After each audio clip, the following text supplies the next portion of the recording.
আজকের ক্লাসে আমরা অর্গানিক রিঅ্যাকশনস তার ইন্ট্রোডাকশন এবং অর্গানিক রিঅ্যাকশন মেকানিজমের ইন্ট্রোডাকশন যদি আরেকটু ভালোভাবে বলি তাহলে অর্গানিক রিঅ্যাকশন মেকানিজমের ইন্ট্রোডাকশনটা আমরা আজকের ক্লাসে করব। এবং যেটা আমার এক্ষেত্রে তোমাদের বলার সেটা হচ্ছে যে অর্গানিক রিঅ্যাকশন অন্যান্য রিঅ্যাকশনগুলোর থেকে মানে অন্যান্য ধরো আমাদের আরও যে সমস্ত ইনঅর্গানিক কেমিস্ট্রিতে যে রিঅ্যাকশনসগুলো আছে সেই রিঅ্যাকশনসগুলো অপেক্ষা আমাদের অর্গানিক কেমিস্ট্রি রিঅ্যাকশনসগুলো কিন্তু অনেক সহজ, অনেক বেশি গ্রহণযোগ্য, অনেক বেশি আমরা অ্যাকসেপ্ট করতে পারি যদি আমরা ওটার সঙ্গে কম্পেয়ার করি। আমাদের মুখস্থ কম করতে হয়, বোঝার একটা হিউজ পোর্শন আছে যে জায়গাটা আমরা যদি বুঝে নিই তাহলে আমাদের একটু কম্পারেটিভলি কম মুখস্থ করতে হবে।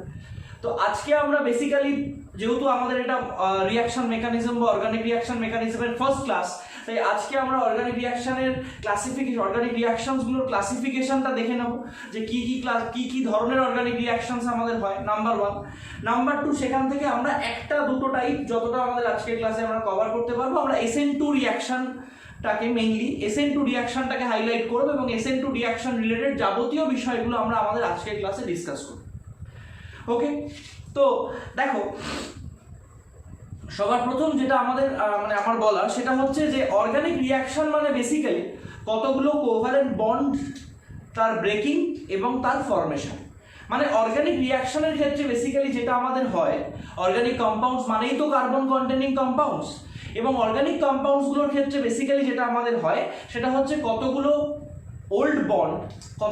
ওল্ড কোভ্যালেন্ট বন্ড ব্রেক করে আর কতগুলো নতুন কোভ্যালেন্ট বন্ড ফরমেশন হয়।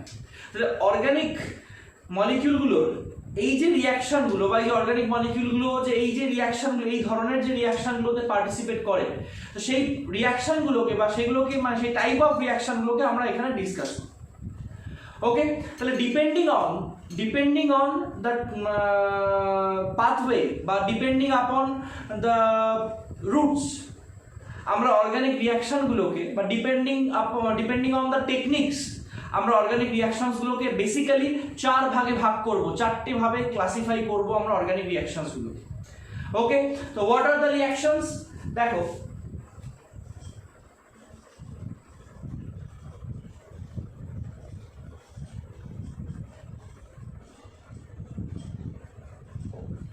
অর্গানিক রিঅ্যাকশনের 4টে ক্লাসিফিকেশন আমরা এখানে দেখব। সবার প্রথম যেটা আমরা দেখব সেটাকে আমরা বাংলায় বলি প্রতিস্থাপন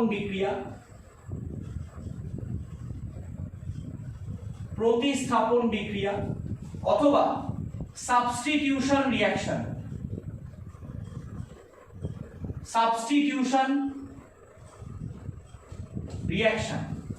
number 2, second reaction. First classification তাহলে আমরা কি বললাম? প্রতিস্থাপন বিক্রিয়া বা substitution reaction. Second type that is অপনয়ন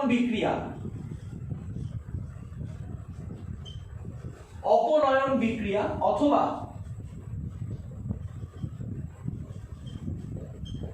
elimination reaction. Number 3 আমরা যেটা দেখব সেটা হচ্ছে অ্যাডিশন রিঅ্যাকশন।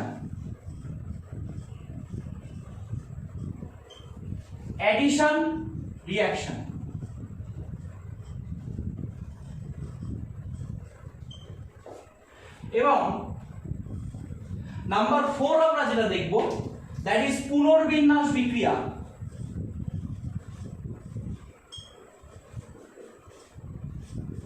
অথবা ইংরেজিতে যেটাকে আমরা বলবো রিঅ্যারেঞ্জমেন্ট রিঅ্যাকশন। যত অর্গানিক রিঅ্যাকশনস আমাদের হয় সেই সমস্ত অর্গানিক রিঅ্যাকশনসগুলোই এই 4টে ক্লাসিফিকেশনের আন্ডারে কোনো না কোনো একটা টাইপের অর্গানিক রিঅ্যাকশন। প্রথমত আমি কি বললাম? প্রতিস্থাপন বিক্রিয়া বা সাবস্টিটিউশন রিঅ্যাকশন। 2 নম্বর আমি কি বললাম? অপনয়ন বিক্রিয়া বা এলিমিনেশন রিঅ্যাকশন। 3 নম্বর আমি কি বললাম? Addition reaction. 4 নম্বর আমি কি বললাম, রিঅ্যারেঞ্জমেন্ট রিঅ্যাকশন। তো অর্গানিক রিঅ্যাকশনের বেসিক ক্লাসিফিকেশন এই 4টেই। তো আমি ইন্ডিভিজুয়ালি এক এক করে প্রত্যেকটার এক্সাম্পল দেব, এক্সাম্পল দিয়ে আমি প্রত্যেকটাকে বোঝাবো। আর আজকে আমরা ইলাবোরেটলি যে টপিকটার উপর ডিসকাস করব, দ্যাট ইজ সাবস্টিটিউশন রিঅ্যাকশন অথবা প্রতিস্থাপন বিক্রিয়া। Very very important. যে কোনো পরীক্ষার ক্ষেত্রে, আমাদের বোর্ডের পরীক্ষার ক্ষেত্রে বা যে কোনো অ্যাডভান্স লেভেলের পরীক্ষার ক্ষেত্রে এই বেসিক জায়গাগুলো যদি তোমরা না জানো, তাহলে কিন্তু তোমরা অর্গানিক রিঅ্যাকশনগুলোকে ভয় পেতে শুরু করবে।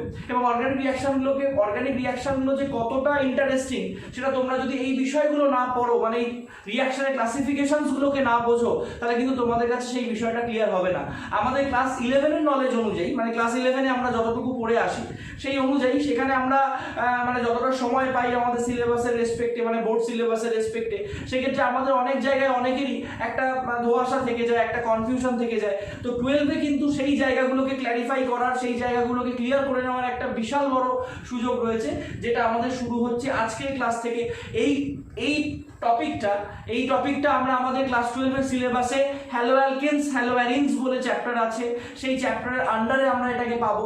আমি যদিও এই টপিকটাকে haloalkane, haloarene heading এর আন্ডারে স্টার্ট করছি না, তার কারণ হচ্ছে আমি এটাকে, এই পার্টটাকে শুধু ইন্ট্রোডাকশন অফ অর্গানিক কেমিস্ট্রি বা ইন্ট্রোডাকশন অফ অর্গানিক রিঅ্যাকশন বলে স্টার্ট করছি। ওকে, যেখানে আমরা আজকের ক্লাসে ওয়ান্স এগেন আই রিপিট প্রতিস্থাপন বিক্রিয়া বা সাবস্টিটিউশন রিঅ্যাকশনটাকে ডিসকাস করব। তো দেখো, সবার প্রথম আমি 1 বাই 1 এক্সাম্পল দিই এবং তার সঙ্গে সঙ্গে আমি রিলেট করব, আমি সাবস্টিটিউশন এবং এলিমিনেশনের মধ্যে ডিফারেন্সিয়েট করব, করে রিলেট করে তোমাদের বোঝানোর চেষ্টা করব। দেখো, সবার প্রথম আমরা যে রিঅ্যাকশনটার কথা বলবো, দ্যাট ইজ প্রতিস্থাপন বিক্রিয়া। Now what is substitution reaction? সে তোমরা এই ধরনের একটা রিঅ্যাকশন তোমরা প্রত্যেকেই পড়েছো। মনে করো, ধরো আমি একটা কম্পাউন্ড নিলাম CH3Cl, এর সঙ্গে আমি যদি রিঅ্যাকশন করাই অ্যাকোয়াস KOH,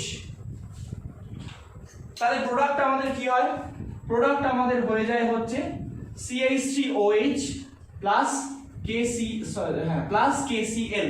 অর্থাৎ আমি এখানে কি দেখলাম, এই যে আমার KOH, মানে KOH এর মধ্যে কি আছে, K প্লাস OH মাইনাস, এই OH মাইনাসটা গিয়ে কি করলো, এখানে এই Clটাকে সাবস্টিটিউট করলো, মানে প্রতিস্থাপিত করলো।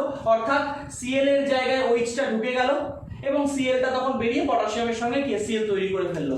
So this is our substitution reaction অথবা প্রতিস্থাপন বিক্রিয়া। কি বললাম বোঝা গেল? অর্থাৎ সাবস্টিটিউশন বা প্রতিস্থাপন বলতে আমরা কি বুঝি? সে মনে করো আমার কাছে এই দুটো পেন আছে, আমি কি করলাম, একটা থার্ড পেন নিয়ে এখানে এই পেনটাকে রিপ্লেস করে দিলাম, দ্যাট ইজ সাবস্টিটিউশন। মানে এখানে আমার একটা পেন ছিল, যেটাকে আমি একটা বাইরের এক্সটার্নাল একটা পেন বা একটা তোমার বাইরে থেকে নিয়ে আসা একটা ফরেন পেন দিয়ে আমি ওটাকে কিন্তু রিপ্লেস করলাম, দ্যাট ইজ সাবস্টিটিউশন রিঅ্যাকশন বা প্রতিস্থাপন বিক্রিয়া। ক্লিয়ার?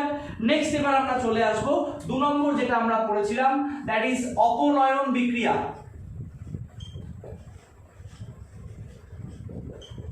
অপনয়ন বিক্রিয়া বা এলিমিনেশন রিঅ্যাকশন।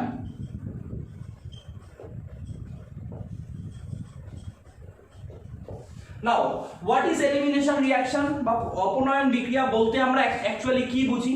দেখো, খুব সিম্পলি আমরা এই বিষয়টাকে বলতে পারি যে অপনয়ন বিক্রিয়া বা এলিমিনেশন রিঅ্যাকশন কাকে বলে, কাদেরকে বলে। দেখো, মনে করো তোমরা ওয়ান্স এগেন আরেকটা রিঅ্যাকশন আমি বলছি, ধরো CH3 CH2 Br, এই কম্পাউন্ডটার নাম হচ্ছে ব্রোমোইথেন, 1 ব্রোমোইথেন। ক্লিয়ার? এটার সঙ্গে যদি আমরা রিঅ্যাকশন করাই অ্যালকোহলিক KOH, দেখো আগেরটাই আমি নিয়েছিলাম অ্যাকোয়াস KOH অর্থাৎ জলীয় KOH, এই রিঅ্যাকশনটার ক্ষেত্রে আমরা কি নিচ্ছি, অ্যালকোহলিক KOH। তো যদি আমরা এরকম একটা রিএজেন্ট নিই CH3 CH2 Br এবং তার সঙ্গে আমি অ্যালকোহলিক KOH এর রিঅ্যাকশন করাই, তাহলে আমাদের কি ঘটনা ঘটবে?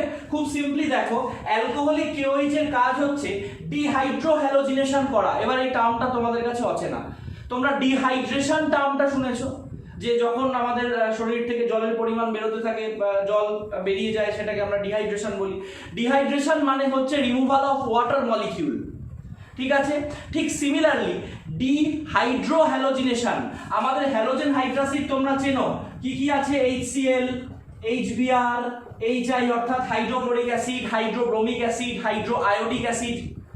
তো কোনো অর্গানিক মলিকিউল থেকে যখন আমি জল বের করে নিয়ে চলে আসছি তখন আমি সেই প্রসেসটাকে বলছি ডিহাইড্রেশন। ঠিক সিমিলারলি কোনো একটা অর্গানিক মলিকিউল থেকে যখন আমি একটা হ্যালোজেন হাইড্রাসিড বার করে নিয়ে চলে আসছি, অর্থাৎ সেটা HCl হতে পারে, HBr হতে পারে, HI হতে পারে, এদের মধ্যে যে কোনো একটাকে যখন কোনো আমি একটা অর্গানিক মলিকিউল থেকে বার করে নিয়ে চলে আসছি তখন সেই প্রসেসটাকে আমরা বলছি ডিহাইড্রো হ্যালোজিনেশন, অর্থাৎ হ্যালোজেন হাইড্রাসিডটাকে বার করে নিয়ে চলে এলাম, ডিহাইড্রো হ্যালোজিনেশন। ক্লিয়ার? তাহলে এক্ষেত্রে ক্লিয়ার হয়েছে ডিহাইড্রো হ্যালোজিনেশন টার্মটা। ডিহাইড্রো হ্যালোজিনেশন মানে হচ্ছে অর্গানিক মলিকিউল থেকে হ্যালোজেন হাইড্রাসিড রিমুভ করা। ক্লিয়ার? এবার দেখো অ্যালকোহলিক KOH বেসিক্যালি কি কাজ করে। অ্যালকোহলিক KOH কি করে, আমাদের এই যে এখানকার বিয়ার মানে এই কার্বনের বিয়ার আর ঠিক তার পাশের কার্বন, এখানে আমাদের তিনটে হাইড্রোজেন ছিল, তাহলে আমি এই জায়গাটাকে দেখো এইরকম ভাবে লিখতে পারি তো, মানে এখানে CH2 করে আরেকটা হাইড্রোজেনকে ঝুলিয়ে লিখলাম। ওকে, তাহলে এক্ষেত্রে কি করবে অ্যালকোহলিক KOH, এই কার্বন থেকে বিআরটাকে পিক আপ করবে এবং ঠিক তার পাশের কার্বন থেকে হাইড্রোজেনটাকে পিক আপ করবে, করে HBr অর্থাৎ হাইড্রোব্রোমিক অ্যাসিড রিমুভ করে দেবে। দেওয়ার পর আমরা যে প্রোডাক্টটা পাবো সেই প্রোডাক্টটা হচ্ছে CH2 double bond CH2 plus KBr plus H2O। কিভাবে হলো আবার বলছি, তুমি যখন অ্যালকোহলিক KOH দিয়েছো, দেওয়ার সঙ্গে সঙ্গেই এই রিয়েজেন্টটায় কি হয়েছে, এই কার্বনের বিআর আর পাশের কার্বনের H, মাইন্ড ইট হ্যালোজেনটা যে কার্বন থেকে বের হচ্ছে হাইড্রোজেনটা কিন্তু ঠিক তার অ্যাডজাসেন্ট কার্বন থেকে অর্থাৎ ঠিক তার পাশের কার্বন থেকে রিমুভড হবে। ওকে, তাহলে এই কার্বন থেকে বিআর গেল, এই কার্বন থেকে হাইড্রোজেন গেল, অর্থাৎ HBr আমাদের চলে গেল, তাহলে আমাদের এদের দুজনের মধ্যে একটা ডাবল বন্ড ফর্ম হলো। ওকে, এবার এখানকার বিআরটা এখানকার পটাশিয়ামের সঙ্গে কম্বাইন করে KBr তৈরি করলো এবং এখানকার হাইড্রোজেনটা এখানকার OH এর সঙ্গে রিঅ্যাক্ট করে H2O তৈরি করলো। তোমরা প্রশ্ন করতে পারো যে কেন এই ঘটনাটা ঘটলো, HBrটা আলাদা করে বেরিয়ে চলে গেল না কেন, KOHটা আলাদা থাকলো না কেন, তোমাদের মনে প্রশ্ন জাগতে পারে। সেক্ষেত্রে আমি বলবো হাইড্রোব্রোমিক অ্যাসিড একটা অ্যাসিডিক সাবস্টেন্স, একটা অ্যাসিড, এবং KOH হচ্ছে একটা বেসিক সাবস্টেন্স অর্থাৎ ক্ষারীয় পদার্থ। একটা অ্যাসিড আর একটা ক্ষার যখন একটা মিডিয়ামে থাকবে ওদের মধ্যে মিউচুয়াল একটা নিউট্রালাইজেশন রিঅ্যাকশন হবে অর্থাৎ প্রশমন বিক্রিয়া হবে, যেটা আমরা ছোটবেলা থেকে পড়েছি যে অ্যাসিড আর ক্ষার বিক্রিয়া করে লবণ আর জল উৎপন্ন করে। এক্স্যাক্ট এই ঘটনাটা কিন্তু এখানে ঘটেছে। এখান থেকে যে HBrটা বেরিয়ে চলে আসছে সেই HBr এর Hটা এখানকার OH এর সঙ্গে মিলে H2O তৈরি করেছে আর বিআরটা K এর সঙ্গে জুড়ে গিয়ে পটাশিয়াম ব্রোমাইড তৈরি করেছে। Clear? This is an elimination reaction, অর্থাৎ এটা হলো একটা অপনয়ন বিক্রিয়া। দেখো এই মলিকিউলটা থেকে আমার HBr বেরিয়ে চলে এসেছে কিন্তু তার বদলে কিন্তু বাইরে থেকে কেউ ওর জায়গায় এসে ঢুকে পড়েনি। Okay, so this is an example of elimination reaction. Elimination মানে আমার এই দুটো পেন ছিল, আমি একটাকে রিমুভ করে নিলাম, তার বদলে বাইরে থেকে আমি কোনো পেন কিন্তু অ্যাড করিনি। দিস ইজ এলিমিনেশন রিঅ্যাকশন, অর্থাৎ কোনো একটা অর্গানিক মলিকিউল থেকে একটা পার্টকে আমি পার্মানেন্টলি এলিমিনেট করে দিলাম, তাকে রিপ্লেস করলাম না। ক্লিয়ার? তাহলে আমাদের সাবস্টিটিউশন রিঅ্যাকশন, এলিমিনেশন রিঅ্যাকশন বোঝা গেল। এবার আমি একটা খুব সিম্পল এক্সাম্পল দেবো, যেটা হয়তো মানে রিঅ্যাকশনের এক্সাম্পল না, যে এক্সাম্পলটা যখনই আমি সাবস্টিটিউশন এবং এলিমিনেশন রিঅ্যাকশন পড়াই তখন আমি সেই এক্সাম্পলটা দিই। মনে করো আমি এই জায়গাটা ক্লিন করছি, আশা করি তোমরা লিখে নিয়েছো। মনে করো আমি জাস্ট একটা এক্সাম্পল একটু বলছি, এক্সাম্পলটা তোমরা কেউ খাতায় লিখবে না, এটা আমার একটু জাস্ট বোঝানোর জন্য। মনে করো আমি দুটো ফ্যামিলি কনসিডার করছি, ফ্যামিলি 1, ফ্যামিলি 2, দুটো ফ্যামিলি আমি কনসিডার করলাম। ওকে, তো দুটো ফ্যামিলিতে, ফার্স্ট ফ্যামিলিতে একটা ছেলে আর একটা মেয়ে, মানে অর্থাৎ প্রথম ফ্যামিলিতে দুজন সন্তান রয়েছে, দুজন চিলড্রেন, একটা হচ্ছে ছেলে একটা হচ্ছে মেয়ে। আর সেকেন্ড ফ্যামিলিতে একটাই হচ্ছে আমাদের মেয়ে অর্থাৎ সিঙ্গেল ডটার। ক্লিয়ার? এবার মনে করো এরা যখন প্রত্যেকেই অ্যাডাল্ট হবে, মানে ছেলেটা মেয়েটা দুটো ফ্যামিলিতেই, এই ফ্যামিলিতে এই ছেলে মেয়ে আর এটা যখন প্রত্যেকেই অ্যাডাল্ট হবে, যখন প্রত্যেকেরই বিয়ের বয়স হয়ে যাবে, প্রত্যেকে যখন বিয়ে করবে বা এরকম একটা চিন্তা ভাবনা আসবে, সেক্ষেত্রে এই ফ্যামিলিতে কি ঘটনা ঘটবে? এই ফ্যামিলিতে ঘটবে এই যে আমাদের মেয়ে, এর যখন বিয়ে হয়ে যাবে ও তার শ্বশুর বাড়িতে চলে যাবে, অর্থাৎ ইনলজ তাদের কাছে। আর তার সঙ্গে সঙ্গে এই ছেলেটা কি হবে, ওর ওয়াইফ, ওর বিয়ে হওয়ার সঙ্গে সঙ্গে ওর ওয়াইফ ফ্যামিলিতে ইন করবে, তাই তো?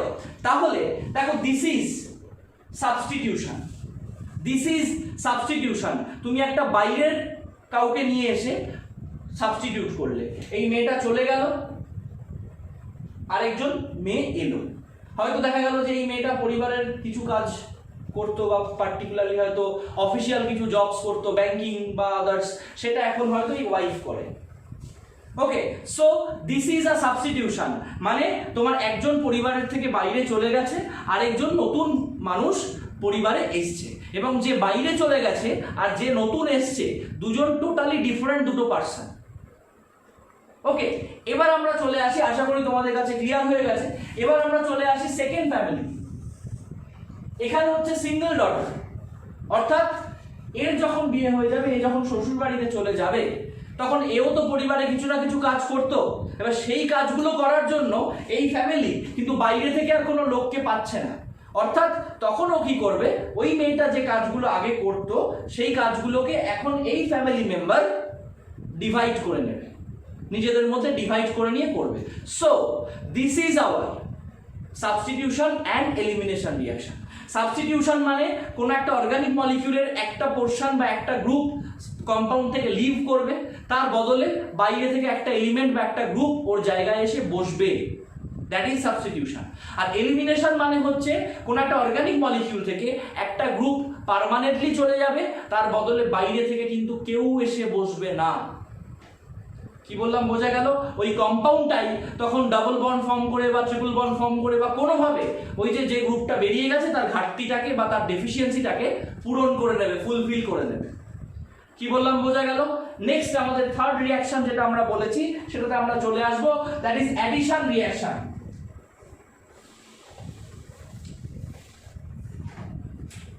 অ্যাডিশন রিঅ্যাকশন রিলেটেড এক্সাম্পল তোমরা ক্লাস 11-এ প্রচুর পড়েছো, যেটা তোমরা মার্কনিকভ রুলে পড়েছো।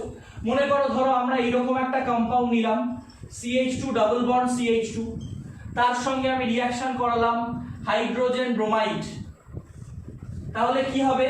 তাহলে বেসিক্যালি যেটা হয় সেটা হচ্ছে ডাবল বন্ডটা খুলে যায়, ডাবল বন্ডটা খুলে গিয়ে দুটো, এই যে আমাদের হাইড্রোজেন ব্রোমাইডের মধ্যে H+ আর Br-, এই H+ আর Br- কিন্তু কম্পাউন্ডের মধ্যে ইন হয়ে যায়।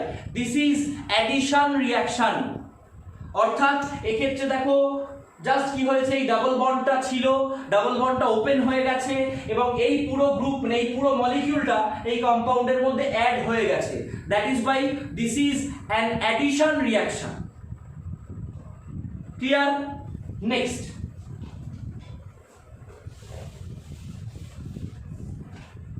এবার আমরা চলে আসব রিঅ্যারেঞ্জমেন্ট রিঅ্যাকশন।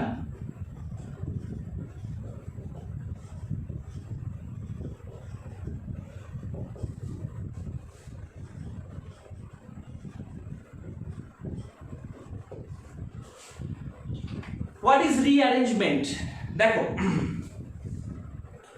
মনে করো, ধরো আমি একটা ক্লাসরুম দিয়ে বোঝাচ্ছি। ধরো একটা ক্লাসরুমে 10টা বাচ্চা রয়েছে, 10 স্টুডেন্টস আর দেয়ার। এবার আমি কি করলাম, প্রথমে বললাম একজনকে যে get out of the class, অর্থাৎ আমি তাকে ক্লাস থেকে রিমুভ করে দিলাম, তার বদলে আমি ক্লাসে কাউকে আসতে দিলাম না। This is elimination. ওকে, এবার মনে করো আবার একটা এরকম ঘটনা ঘটলো যে আমি কি করলাম, যে ওই 10 জন ছিল, 10 জনের মধ্যে থেকে একজনকে বললাম তুমি চলে যাও, তোমার বদলে অন্য একজন এসে এখন ক্লাস করবে, তুমি এখন চলে যাও, তুমি অন্য ব্যাচে আসবে। That is substitution.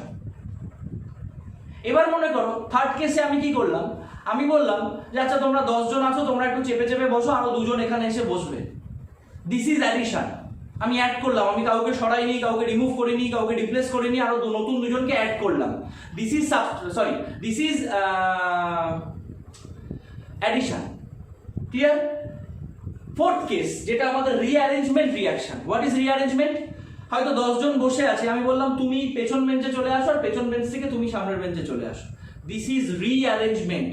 অর্থাৎ এক্ষেত্রে কিন্তু বাইরে থেকে কেউ আসেনি, কেউ বেরিয়ে যায়নি, কেউ বাইরে থেকে এসে পুরোপুরি ঢুকে বসে পড়েনি, কিচ্ছু হয়নি। জাস্ট মলিকিউলটা নিজের যা বন্ডস ছিল সেই বন্ডগুলোকে রিঅ্যারেঞ্জ করে, সেই বন্ডগুলোকে সাজিয়ে গুছিয়ে নিয়ে নতুন করে আরো একটা রূপ দান করলো। তার ফলে কি হলো? আমরা একটা নতুন প্রোডাক্ট পেলাম, একটা নতুন মলিকিউল পেলাম। দ্যাট ইজ রিঅ্যারেঞ্জমেন্ট রিঅ্যাকশন, অর্থাৎ পুনর্বিন্যাস বিক্রিয়া। কি বললাম বোঝা গেল? এবার আমি তোমাদের একটা জিনিস একটু দেখাবো, খুব ভালো করে দেখো। মনে করো, ধরো আমার এইরকম একটা রয়েছে, CH3 single bond, CH3 OH, CH3 CH3 OH। খুব সহজ। এটা যদি আমরা IUPAC নামটা দেখি, IUPAC নামটা কি হবে? 1 2 3 4 2,3 ডাইমিথাইল বিউটেন 2,3 ডাইঅল। আমি ইচ্ছে করে এরকম একটা মলিকিউল নিয়েছি কারণ আমি একটা পার্টিকুলার এক্সাম্পল দেখাচ্ছি। আমি অন্য সহজ মলিকিউল দিয়েও দেখাতে পারতাম, কিন্তু আমি এটা দিয়ে দেখাচ্ছি কারণ এখানে আমি রিঅ্যারেঞ্জমেন্টটা তোমাদের বোঝাতে পারবো। ওকে, এবার এটার ক্ষেত্রে কি হবে দেখো, এটার মধ্যে যদি কনসেন্ট্রেটেড H2SO4 দিয়ে দেওয়া হয়, তাহলে আমরা এইরকম একটা প্রোডাক্ট পাবো, CH3 C double bond C CH3 CH3 CH3। দেখো এক্ষেত্রে এই যে মিথাইলটা, এই মিথাইলটা কিন্তু শিফট করে এখানে চলে এসেছে। ওকে, এই রিঅ্যাকশনটার নাম হচ্ছে পিনাকোলন রিঅ্যারেঞ্জমেন্ট, যেটা আমরা পড়বো, অনেক দেরি আছে পড়তে আমাদের। এটা একটা পার্টিকুলার রিঅ্যারেঞ্জমেন্ট রিঅ্যাকশন, মেকানিজম পড়বো যখন, তখন আমরা বুঝতে পারবো।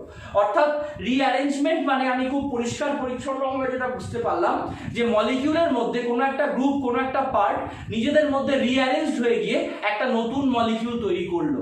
অর্থাৎ কোনো রিএজেন্টের প্রয়োজন নেই, মানে কাউকে এসে রিঅ্যাক্ট করার প্রয়োজন নেই। ওরা নিজেরাই হয়তো টেম্পারেচারের প্রেজেন্সে বা কনসেন্ট্রেটেড অ্যাসিডের প্রেজেন্সে নিজেরাই নিজেদের গ্রুপগুলোকে রিঅ্যারেঞ্জ করে একটা নতুন রূপ দিল, একটা নতুন ফর্ম দিল। That is rearrangement reaction. কি বললাম বোঝা গেল? ক্লিয়ার? তাহলে এটা হলো আমাদের 4টে classification: substitution, elimination, addition, rearrangement.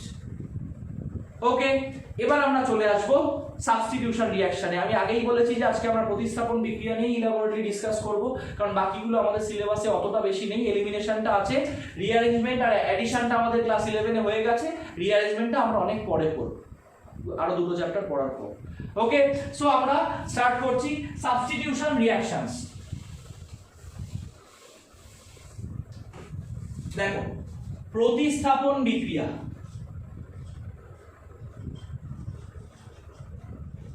প্রতিস্থাপন বিক্রিয়া অথবা সাবস্টিটিউশন রিঅ্যাকশনস। তো দেখো খুব সিম্পলি, সাবস্টিটিউশন রিঅ্যাকশনে দুটো ক্লাসিফিকেশন আমরা এখন এখানে জাস্ট দুটো ক্লাসিফিকেশন তোমাদের সঙ্গে ডিসকাস করব আমি, যেটা আমাদের সিলেবাসে আছে। এক নম্বর হলো নিউক্লিওফিলিক সাবস্টিটিউশন রিঅ্যাকশন, আরেকটা হচ্ছে আমাদের electrophilic substitution reaction. Substitution reaction বা প্রতিস্থাপন বিক্রিয়াকে আমরা দুভাগে ভাগ করি। একটা হচ্ছে নিউক্লিওফিলিক প্রতিস্থাপন বিক্রিয়া বা নিউক্লিওফিলিক সাবস্টিটিউশন রিঅ্যাকশন, আর একটা হচ্ছে ইলেকট্রোফিলিক প্রতিস্থাপন বিক্রিয়া বা ইলেকট্রোফিলিক সাবস্টিটিউশন রিঅ্যাকশন। বোঝা গেল? তাহলে সাবস্টিটিউশন রিঅ্যাকশনের দুটো ভাগ। তাহলে আমি ডিটেইলসে যাওয়ার আগে একবার খুব ছোট করে what is nucleophile and what is electrophile এটা একটু এক্সপ্লেন করব। দেখো, what is nucleophile? Nucleophile. Nucleophile মানে হচ্ছে অ্যাকচুয়ালি নিউক্লিয়াস লাভিং।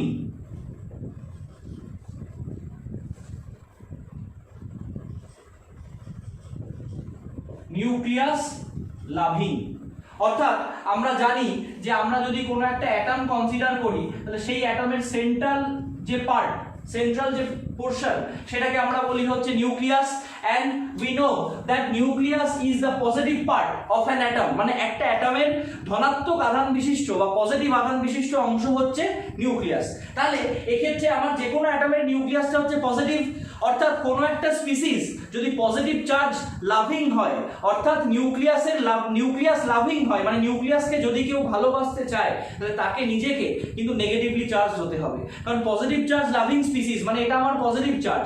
এবার এটাকে লাভিং স্পিসিস যদি কেউ ধরো মনে করে এটা হচ্ছে আমার মানে পজিটিভ চার্জ লাভিং স্পিসিস, তাহলে এই সাবস্টেন্সটাকে ডেফিনেটলি কিন্তু আমার নেগেটিভলি চার্জ হতে হবে, কারণ আমরা জানি opposite charges attract each other, তাই তো?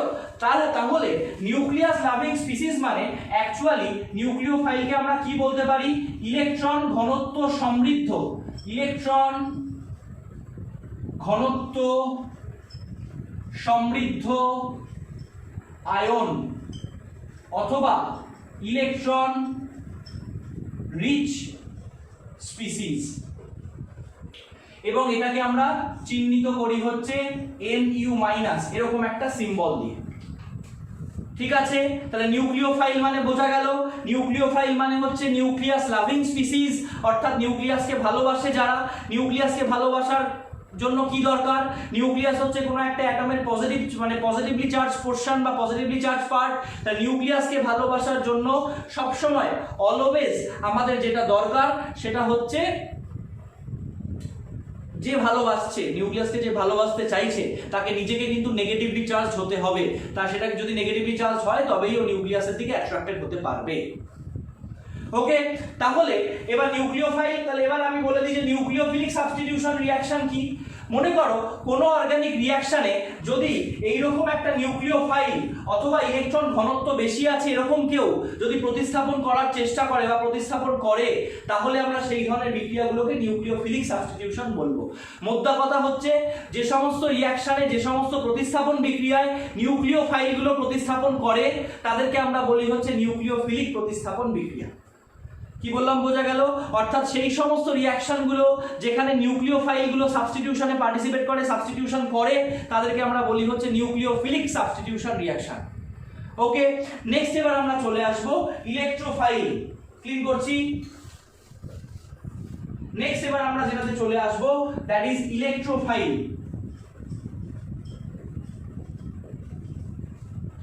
ইলেকট্রোফাইল কাদেরকে বলে? ইলেকট্রোফাইল মানে হচ্ছে অ্যাকচুয়ালি ইলেকট্রন লাভিং স্পিসিস। এবার আমরা যদি একটা অ্যাটমকে কনসিডার করি তাহলে এক্ষেত্রে ইলেকট্রনগুলো কি হয়? বিভিন্ন কক্ষপথে ঘুরে বেড়ায়, বিভিন্ন শেলস অরবিটসে ঘুরে বেড়ায়। তাহলে আমরা জানি ইলেকট্রনস আর negatively charge particles of an atom. তাহলে ইলেকট্রনগুলো হচ্ছে নেগেটিভলি চার্জ পার্টিকেল একটা অ্যাটমে। তাহলে একটা জিনিস খুব সিম্পলি দেখো যে ইলেকট্রোফাইল মানে হচ্ছে ইলেকট্রন লাভিং স্পিসিস, অর্থাৎ নেগেটিভলি চার্জ পার্টিকেলকে যদি কেউ ইটসেলফ ভালোবাসতে চায়, মানে নেগেটিভলি চার্জ পার্টিকেলকে যদি কেউ ইটসেলফ অ্যাট্রাক্ট করতে চায়, তাহলে সেই স্পিসিসটাকে কি করতে হবে? নিজেকে পজিটিভ হতে হবে। অর্থাৎ the species should be electron deficient বা ইলেকট্রন ঘাটতি সম্পন্ন পদার্থ বা আয়ন, মানে ইলেকট্রন ডেফিসিয়েন্ট স্পিসিস। এবং এদেরকে আমরা সিম্বলাইজ করি বেসিক্যালি কিভাবে?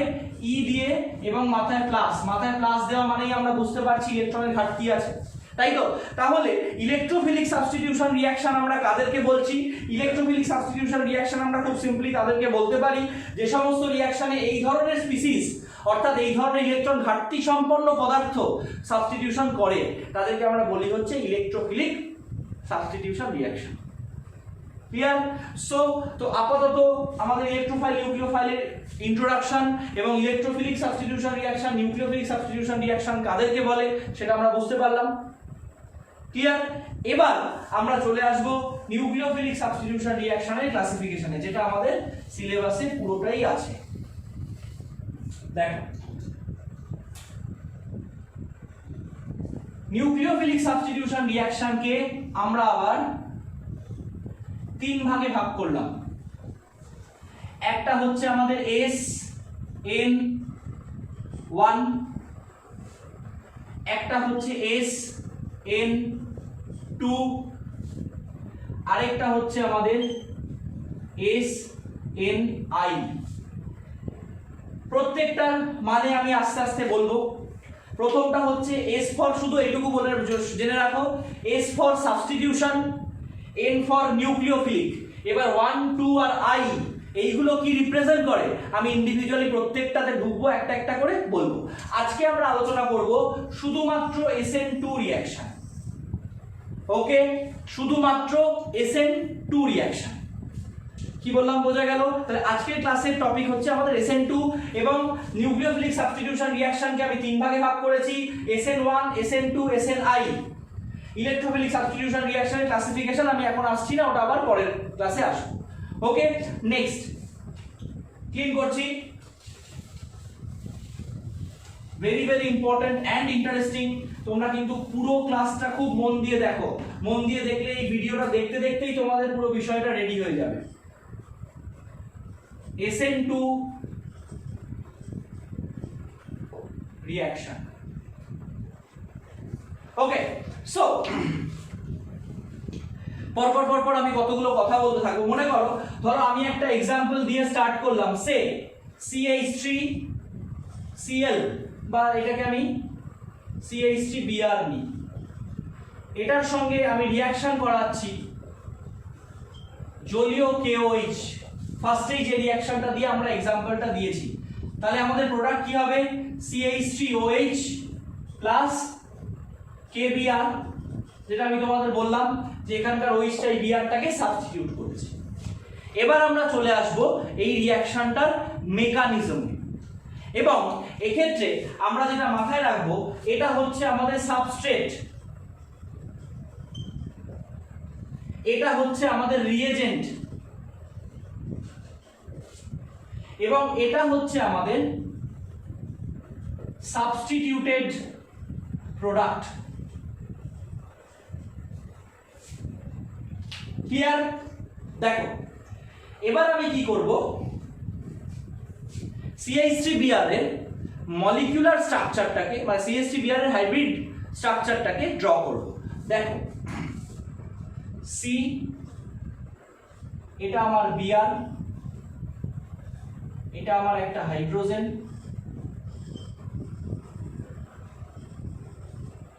এটা আমার আরো একটা হাইড্রোজেন, এটা আমার আরো একটা হাইড্রোজেন। এবার সবার প্রথম আমি তোমাদের এই স্ট্রাকচারটা একটু বলে দেবো, অনেকে হয়তো বুঝতে পেরে গেছে, অনেকের হয়তো অসুবিধা হচ্ছে, ভয় পাওয়ার কোনো কারণ নেই।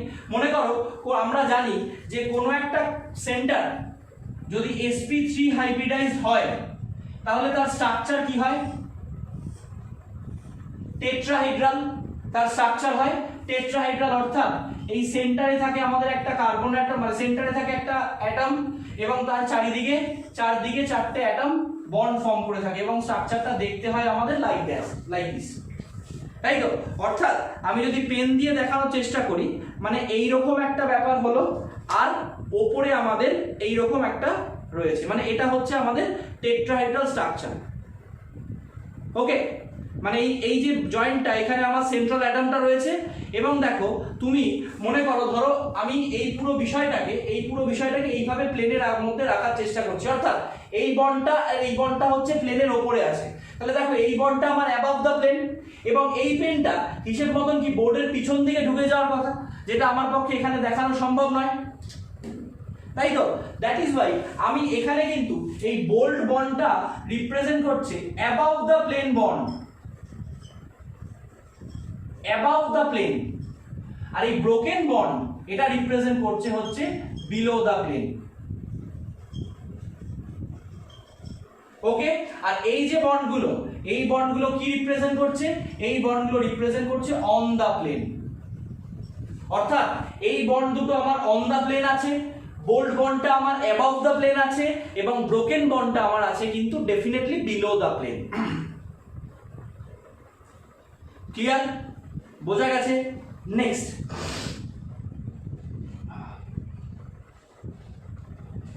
এবার তাহলে আমি এই জায়গাগুলো, এই লেভেলগুলোকে একটু মুছে দিচ্ছি।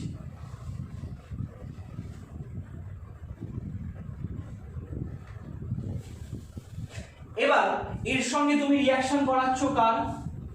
সেটা হচ্ছে KOH।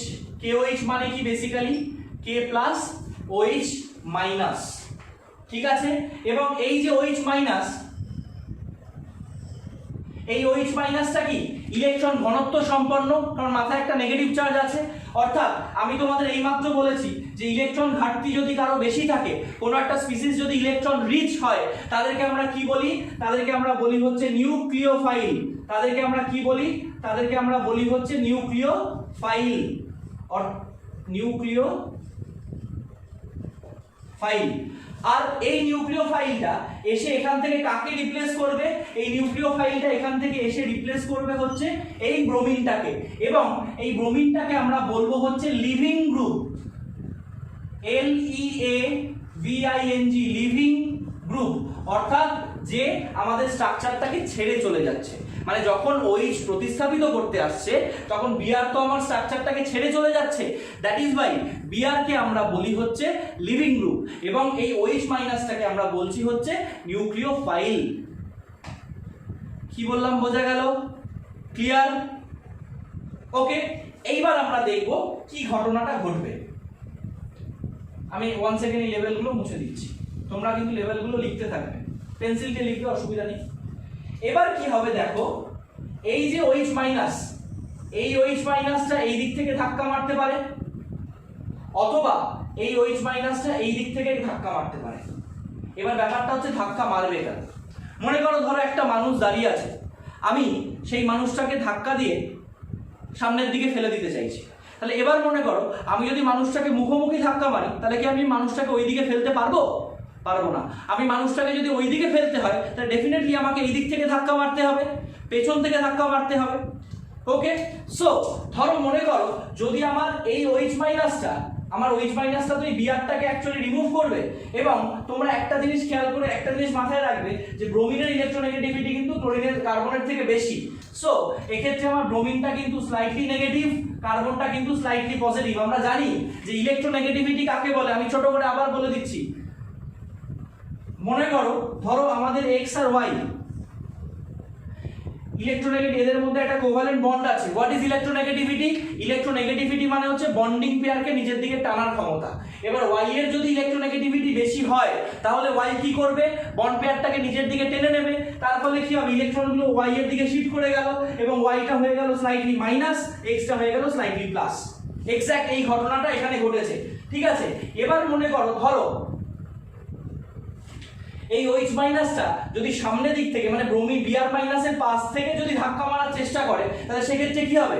সেক্ষেত্রে একটা মাইনাস মাইনাস চার্জে একটা বিকর্ষণ বল তৈরি হবে, একটা রিপালশন তৈরি হবে প্রথমত। দ্বিতীয়ত হচ্ছে এই ফ্রন্ট সাইড থেকে ধাক্কা মেরে Brটাকে রিমুভ করা পসিবল নয়। মানে আমি একটা মানুষকে এইদিকে ফেলবো অথচ ধাক্কাও দেবো এই দিক থেকে, দ্যাট ইজ নট পসিবল। আমি যদি মানুষটাকে এইদিকে ফেলতে চাই, তাহলে আমাকে ডেফিনেটলি ওকে কিন্তু পেছন দিক থেকে ধাক্কা মারতে হবে, তাই তো? সো এই front side attack is not possible. Okay, তাহলে আমার প্রথম নেসেসিটি কি হয়ে গেল? That is back side approach বা back side attack of the nucleophile. আমি পরে এই পয়েন্টগুলো সব লিখবো। Is required. হলো, তাহলে এই যে নিউক্লিওফাইলটা এসে কি করলো, আমি এই অ্যারোটাকে একটু মুছে দিচ্ছি। তাহলে এই যে নিউক্লিওফাইলটা এসে কি করলো, এই কার্বনে ধাক্কা মারলো, ধাক্কা মেরে ব্রোমিনটাকে এখান থেকে ভেঙে বার করে দিল, তাই তো? এবার দেখো তাহলে কি ঘটনা ঘটবে এখানে, কি ধরনের ঘটনা ঘটবে। আমার একটা কার্বন আছে, একটা হাইড্রোজেন আছে, আরো দুটো হাইড্রোজেন এইরকম আছে। ওকে, এবার OH মাইনাসটা কি আমার এই দিক থেকে ধাক্কা মেরেছে, আর Brটা এই দিক থেকে ভেঙে বেরিয়ে চলে যাচ্ছে। এই বিষয়টা তোমরা খুব ভালো করে দেখো। একটা আমার কার্বন ছিল, তার সঙ্গে 3টে হাইড্রোজেন ছিল, OH মাইনাসটা এসে ব্যাক সাইড থেকে ধাক্কা মারলো, Brটাকে বার করে দিল। অর্থাৎ এমন একটা সময় তো ঘটবে যখন, এবার দেখো OH মাইনাসটা যে কার্বনের সঙ্গে ধাক্কা মেরে Brটাকে বার করে দিয়েছে, তার মানে OH মাইনাসটা তো এই কার্বনের সঙ্গে একটা বন্ড তৈরি করেছে, তবেই তো কার্বন এই Br এর বন্ডটা ভেঙে Brটাকে বার করে দেবে।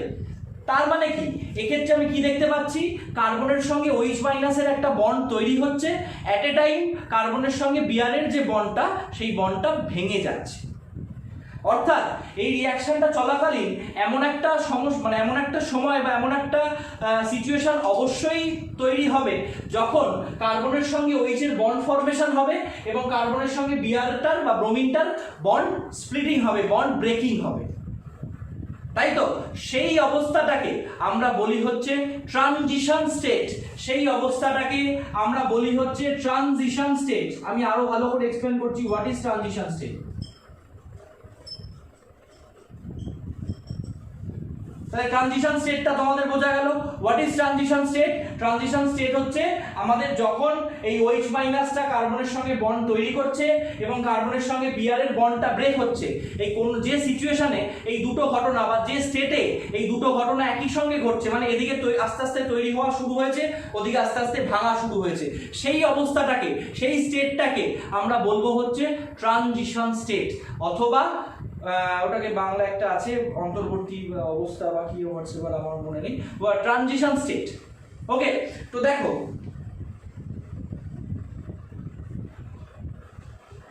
এবার ট্রানজিশন স্টেট আমি কিন্তু আগে একবার বলেছি, তোমরা একটু মনে করে দেখো, মনে করতে হয়তো পারবে না, সো সেক্ষেত্রে আমাকে আবার বলতে হবে। আমি ওপরের জায়গাটা একটু ক্লিন করছি, এই কোণাটা।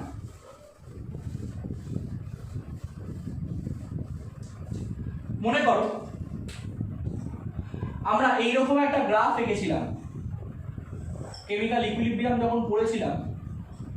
এই দিকটায় ছিল আমার এনার্জি, এই দিকটায় ছিল রিঅ্যাকশন কোঅর্ডিনেট, ওকে, এবং এখানটায় ছিল আমার রিঅ্যাকট্যান্ট, এখানটায় ছিল আমার প্রোডাক্ট। এইরকম একটা কার্ভ আমরা পেয়েছিলাম, যেখানে এইটুকু এনার্জিকে আমরা বলেছিলাম হচ্ছে অ্যাক্টিভেশন এনার্জি। অর্থাৎ রিঅ্যাকট্যান্টের এনার্জি ছিল আমার এইটুকু, আমি তাকে এক্সট্রা এতটা এনার্জি প্রোভাইড করেছি, দিয়ে অ্যাক্টিভেট করেছি। এবার এই যে মনে করো রিঅ্যাকট্যান্টটাকে এক্সট্রা এনার্জি প্রোভাইড করে অ্যাক্টিভেট করে আমি এই যে জায়গাটায় নিয়ে গেলাম, মানে এটা হচ্ছে একটা মিডল পজিশন, মানে মধ্যবর্তী অবস্থা। এই যে মধ্যবর্তী অবস্থায় আমরা নিয়ে গেলাম, এই মধ্যবর্তী অবস্থাটাকে আমরা বলবো হচ্ছে ট্রানজিশন স্টেট অথবা TS। এই মধ্যবর্তী অবস্থাটাকে আমরা বলবো হচ্ছে ট্রানজিশন স্টেট অথবা TS। What is transition state?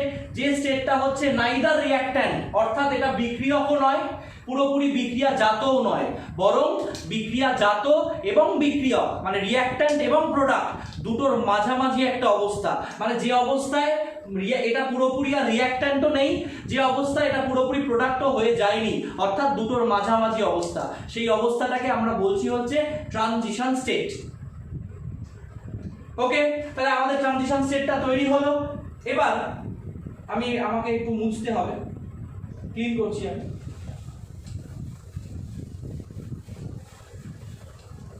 দেখো আমাকে আবার রাখতে হবে, বোর্ড ছোট, কিছু করার নেই, সরি।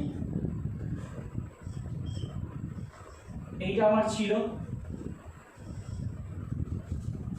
এখানে ছিল হচ্ছে আমার K প্লাস OH মাইনাস, তাই তো?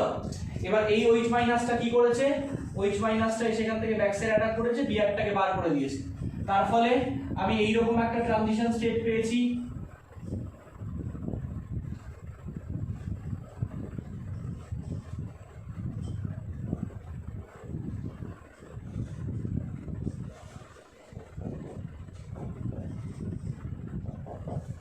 ক্লিয়ার?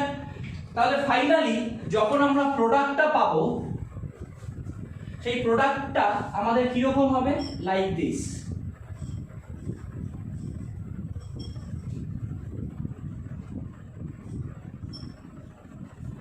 তাহলে তোমরা একটা জিনিস দেখো, এই যে ওইচটা আমার এদিক থেকে ঢুকেছে, বিয়ারটা বেরিয়ে গেছে, তাই ওইচটা এইদিকে। তাহলে এই যে ঘটনাটা ঘটলো ইনিশিয়ালি যখন আমার রিঅ্যাকশনটা শুরু, মানে রিঅ্যাকশনটা যখন শুরু হচ্ছিল, মানে CH3 বিয়ার, সেই CH3 বিয়ারের স্ট্রাকচারটা আমার কেমন ছিল, লাইক দিস। এবার কি হয়েছে, এবার আমার OH মাইনাসটা এসে এই দিক থেকে ধাক্কা মেরেছে, ধাক্কা মারার সঙ্গে সঙ্গে প্রথমে ও একটা এরকম জায়গায় গেল, যেটা হচ্ছে আমার এইটা। প্রথমে দেখো, প্রথমে স্ট্রাকচারটা ছিল আমার এইরকম স্ট্রাকচার ছিল, OH মাইনাসটা এসে এখানে ধাক্কা মারলো, ধাক্কা মারার সঙ্গে সঙ্গে আমার মলিকিউলটা এইরকম একটা জায়গায় চলে গেল, মানে মাঝামাঝি একটা জায়গায় চলে এলো, এইরকম একটা জায়গায়, ঠিক আছে। তারপরে সঙ্গে সঙ্গে স্ট্রাকচারটা কিন্তু উল্টে গেল, ঠিক আছে। এই ঘটনাটাকে বেসিক্যালি আমরা বলি হচ্ছে umbrella inversion. What is umbrella inversion?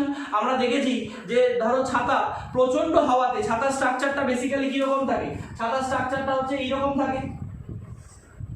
এবার যখন প্রচন্ড হাওয়ায় ছাতার স্ট্রাকচারটা তখন কিরকম হয়ে যায়, ছাতার স্ট্রাকচারটা তখন এইরকম হয়ে যায়, ছাতাটা উল্টে যায়, তাই তো।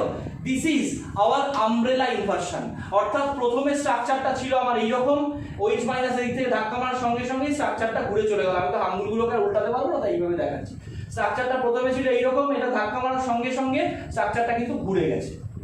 স্ট্রাকচারটা কিন্তু এইভাবে ঘোরেনি, অ্যাকচুয়ালি এরকম উল্টো হয়ে গেছে, বাবা আঙুল তো ভেঙে যাবে, এরকম উল্টো হয়ে গেছে। ক্লিয়ার? দ্যাট ইজ ওয়াই আমরা বলতে পারি এই ধরনের রিঅ্যাকশনকে আমরা বলতে পারি হচ্ছে আমব্রেলা ইনভার্সন, মানে এই ধরনের ঘটনাকে আমরা বলি হচ্ছে আমব্রেলা ইনভার্সন, তাই তো? বোঝা গেল? ক্লিয়ার? এইবার তাহলে তুমি একটা জিনিস দেখো, আমরা এই যে রিঅ্যাকশনটা, এই যে পুরো রিঅ্যাকশনটা আমরা করছি, এই পুরো রিঅ্যাকশনটাকে তো আমাদের একটা সলভেন্টের মধ্যে করতে হবে, মানে একটা দ্রাবক নিয়ে তার মধ্যে করতে হবে। এটাকে তো আমরা ভাজা ভাজা করতে পারবো না, ঝোল করতে হবে আর কি। তো সলভেন্ট নিয়ে করতে হবে। তো পার্টিকুলারলি SN2 রিঅ্যাকশনের ক্ষেত্রে আমরা যে ধরনের সলভেন্ট ইউজ করি, সেই সলভেন্টটাকে আমরা বলি হচ্ছে aprotic, mind it, aprotic polar solvent. Aprotic polar solvent সবসময় আমাদের চুজ করতে হয়। তোমরা বলবে এই শব্দটা তো কোনোদিন শুনিনি। সলভেন্ট মানে জানি দ্রাবক, কিন্তু হোয়াট ইজ অ্যাপ্রোটিক অ্যান্ড পোলার? দেখো, প্রথমত হচ্ছে অ্যাপ্রোটিক পোলার সলভেন্টের একটা যদি আমরা এক্সাম্পল দিই, এক্সাম্পল দিলেই তোমরা বুঝতে পারবে। যেমন অ্যাপ্রোটিক পোলার সলভেন্ট হচ্ছে আমাদের একটা CH3COCH3, অর্থাৎ অ্যাসিটোন। এই কম্পাউন্ডটার নাম হচ্ছে অ্যাসিটোন। ওকে, নাও প্রথমত হচ্ছে এটা একটা লিকুইড সাবস্টেন্স, একটা লিকুইড, সো এটাকে আমরা সলভেন্ট হিসাবে চুজ করতেই পারি, দ্রাবক হিসাবে চুজ করতেই পারি। এবার পোলার কেন?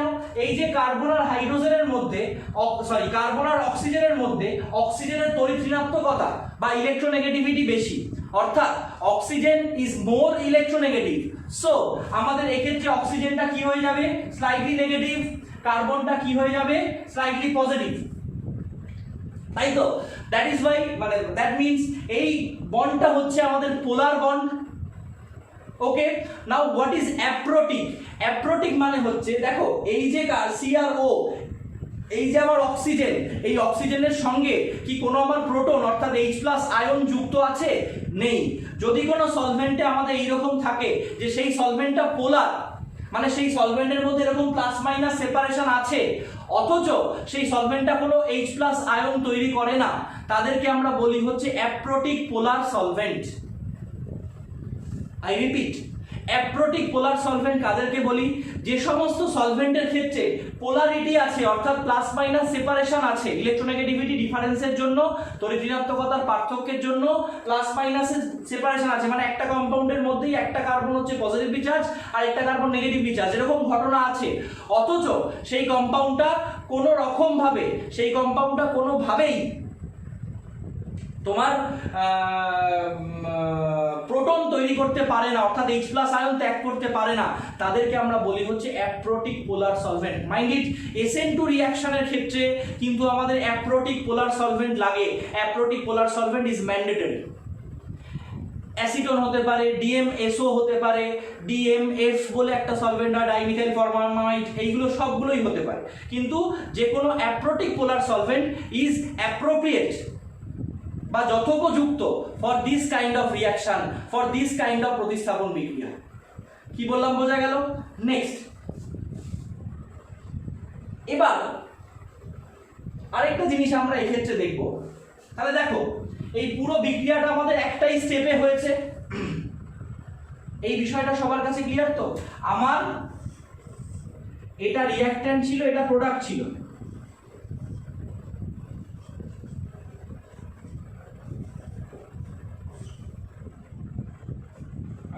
লিখি পুরোটা। আচ্ছা,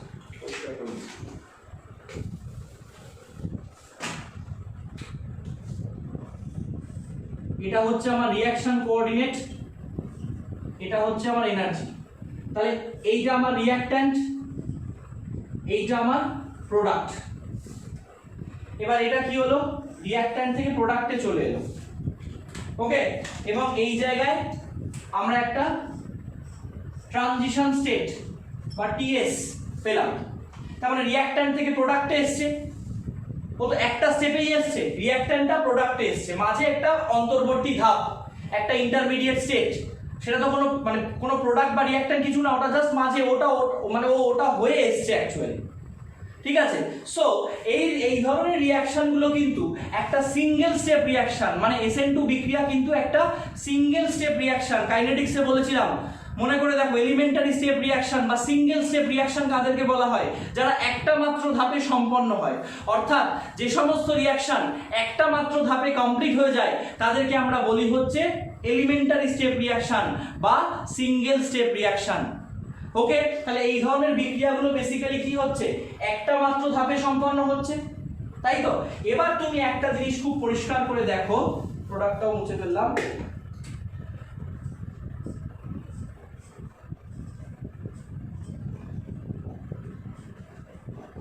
একটা জিনিস খুব পরিষ্কার করে তুমি দেখো, তুমি যদি CH3Br না নাও, মানে তুমি যদি CH3Brটাকে না নাও, তাহলে রিঅ্যাকশন হবে? হবে না। তুমি যদি OH- না নাও, তাহলে রিঅ্যাকশন হবে? হবে না। অর্থাৎ তোমাকে যদি রিঅ্যাকশনটা করতে হয়, তাহলে তোমাকে CH3Brটাকেও নিতে হবে, তার সঙ্গে অ্যালকোহলীয় KOH, মানে এই OH- তো রিঅ্যাকশনে পার্টিসিপেট করছে, এই OH- নিতে হবে। অর্থাৎ এই রিঅ্যাকশনটা কজনের উপর ডিপেন্ডেন্ট? তোমার CH3Br না নিলেও তোমার রিঅ্যাকশন হবে না, তোমার আবার OH- না নিলেও রিঅ্যাকশন হবে না। অর্থাৎ এই রিঅ্যাকশনটা কিন্তু আমাদের দুজনের উপর ডিপেন্ডেন্ট। দ্যাট ইজ ওয়াই এই রিঅ্যাকশনটা হচ্ছে SN2, S ফর সাবস্টিটিউশন মানে প্রতিস্থাপন, N ফর নিউক্লিওফিলিক মানে নিউক্লিওফিলিক তো বাংলাতে নিউক্লিওফিলিকই, আর 2 ফর বাই মলিকিউলার অর্থাৎ দুটো মলিকিউলের উপর ডিপেন্ড করে।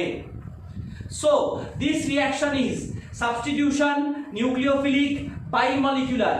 অর্থাৎ এই রিঅ্যাকশনটা যেহেতু দুজনের উপর ডিপেন্ড করছে, অর্থাৎ এই বিক্রিয়াটার ক্ষেত্রে আমি রেট ইজ ইকুয়াল টু কি লিখতে পারবো? K into concentration of CH3Br into concentration of OH-, OH এর রেসপেক্টে 1, এর রেসপেক্টে 1, অর্থাৎ কজনের উপর ডিপেন্ড করছে? দুজনের উপর। দ্যাট ইজ ওয়াই আমরা এই ধরনের বিক্রিয়াগুলোকে বলি হচ্ছে SN2 রিঅ্যাকশন, মানে substitution, nucleophilic, bimolecular. Once again I repeat, substitution, nucleophilic, bimolecular. Clear? Next, তাহলে SN2 রিঅ্যাকশন আমরা বুঝতে পারলাম। SN2 রিঅ্যাকশনের প্রথমেই আমি কি বললাম? Back side attack is mandatory, number 1।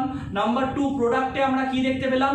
Umbrella inversion, অর্থাৎ রিঅ্যাকট্যান্টের যে কনফিগারেশনটা ছিল প্রোডাক্টে এসে সেই কনফিগারেশনটা কিন্তু চেঞ্জ হয়ে গেছে, উল্টে গেছে। ওকে, সো নেক্সট, এবার দেখো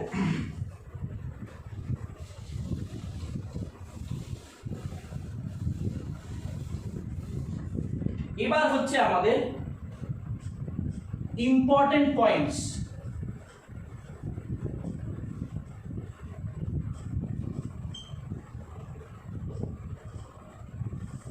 কার?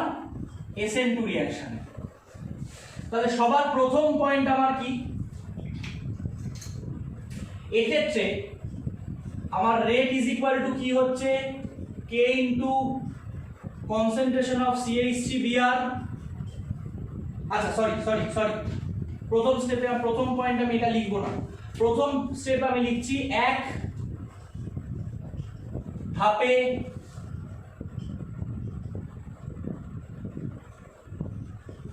সম্পন্ন হয়, that is single step reaction হয়ে গেল। নাম্বার টু আমরা কি লিখব, rate is equal to K into concentration of CH3Br into concentration of OH minus, মানে এর উপরেও নির্ভরশীল এর উপরেও নির্ভরশীল, সুতরাং বাই মলিকিউলার রিঅ্যাকশন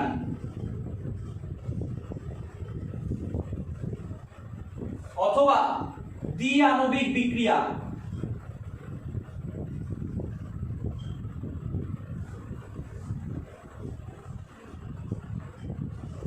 এবং আরেকটা জিনিস আমি কি লিখতে পারবো, এই রিঅ্যাকশনটার অর্ডার বা ক্রম কত, 2 কিভাবে লিখলাম, CH3Br এর রেসপেক্টে 1, OH এর রেসপেক্টে 1, অর্থাৎ 2। এবার তোমরা আমাকে প্রশ্ন করতে পারো, কেউ সবাই না, যে আণবিকতা 2 ক্রম 2 হলো কি করে? আমরা তো জানি যে মলিকুলারিটি আর অর্ডার সমান হয় না, কিন্তু তার সঙ্গে তোমরা এটাও জানো যে সমস্ত রিঅ্যাকশন এলিমেন্টারি স্টেপ রিঅ্যাকশন, অর্থাৎ যে সমস্ত রিঅ্যাকশন এক ধাপে সম্পন্ন হয় তাদের ক্ষেত্রে ক্রম আর আণবিকতা সমান, যেটা ক্রম সেটাই আণবিকতা। তাহলে এক্ষেত্রে আমার ক্রম যদি 2 হয় আণবিকতাও 2 হবে, so this is a bimolecular reaction. এবং এই যে বাইমলিকুলার রিঅ্যাকশন তার জন্যই কিন্তু আমরা এখানে এই 2টা ইউজ করি। ওকে, 3 নম্বর পয়েন্ট আমি কি লিখব, 3 নম্বর পয়েন্ট আমি লিখব পোলার অ্যাপ্রোটিক solvent is required। বাংলাতে ওইটা আমাকে লিখলে ওই পোলার, বাংলায় জাস্ট বানান করে লিখতে হবে, পোলার অ্যাপ্রোটিক দ্রাবক প্রয়োজন। এক্সাম্পল কিরকম, যেমন CH3COCH3 অর্থাৎ অ্যাসিটোন, এই ধরনের দ্রাবক আমরা নিতে পারি এই ধরনের বিক্রিয়ার ক্ষেত্রে, DMSO, DMF ইত্যাদি। ওকে, 4 নম্বর পয়েন্ট আমরা কি লিখব, আমব্রেলা ইনভার্সন is observed, অর্থাৎ আমরা রিঅ্যাকট্যান্টের কনফিগারেশন মানে বিক্রিয়কের যে কনফিগারেশন ছিল, যেটা আমি বললাম প্রথমে এইরকম ছিল, ওইটা ধাক্কা মেরেছে, ও জাস্ট উল্টে গেছে লাইক দিস, মানে প্রথমে বিষয়টা এরকম ছিল তারপরে এইরকম হয়ে গেছে, মানে এগুলো আরো উল্টাবে। ঠিক আছে, সো 4 নম্বর পয়েন্ট আমি বললাম umbrella inversion is observe. 5 number point আমি কি বলবো, নো রোল অফ ক্যাটালিস্ট, অর্থাৎ অনুঘটক প্রয়োজন নেই এই ধরনের বিক্রিয়ার ক্ষেত্রে, অনুঘটকের কোনো এফেক্ট নেই, মানে SN2 বিক্রিয়ার ক্ষেত্রে অনুঘটক বেসিক্যালি আমাদের দরকার হয় না, ক্যাটালিস্ট বেসিক্যালি আমাদের দরকার হয় না। যে সমস্ত রিঅ্যাকশনগুলো SN2 রিঅ্যাকশন তাদের ক্ষেত্রে আমাদের ক্যাটালিস্ট দরকার হয় না। কি বললাম বোঝা গেল? নেক্সট ক্লিন করছি, 6 নম্বর পয়েন্ট লিখবো,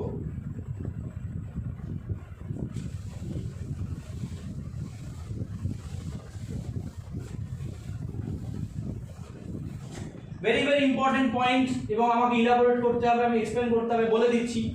rate is inversely proportional to the steric hindrance what is now, এই শব্দটাও তোমাদের নতুন শোনা শব্দ, হয়তো প্রথমবার অনেকে শুনলে। That is steric hindrance. What is steric হিন্ডারেন্স?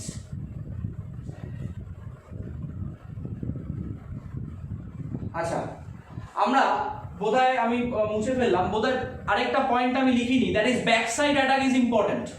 ওটা তোমরা লিখে নেবে, আমি ওটাকে এই পয়েন্টেই অ্যাড করছি।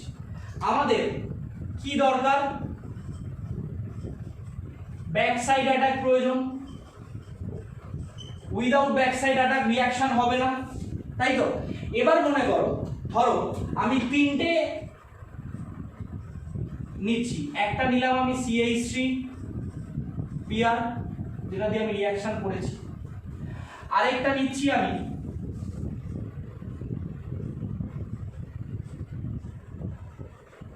CH3 CH3 CH, আরেকটা আমি নিচ্ছি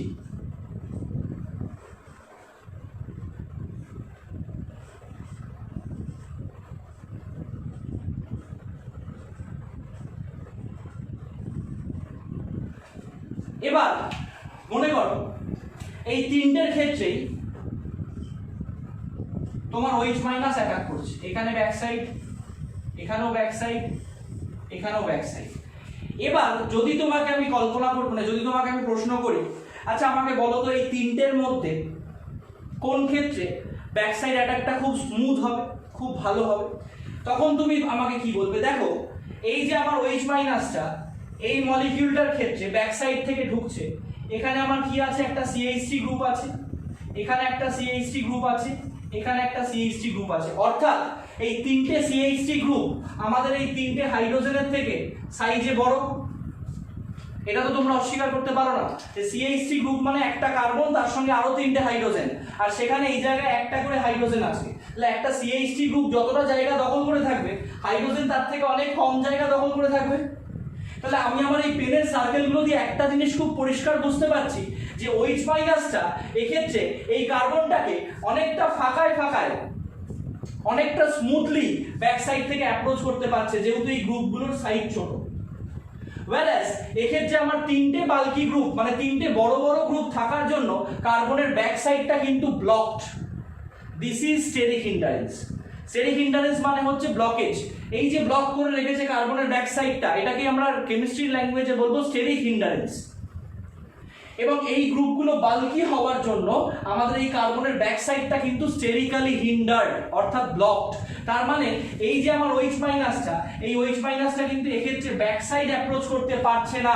আর ব্যাক সাইড অ্যাপ্রোচ করতে যদি না পারে, তাহলে SN2 রিঅ্যাকশন কিন্তু হবে না, বা হলেও খুব স্লো হবে।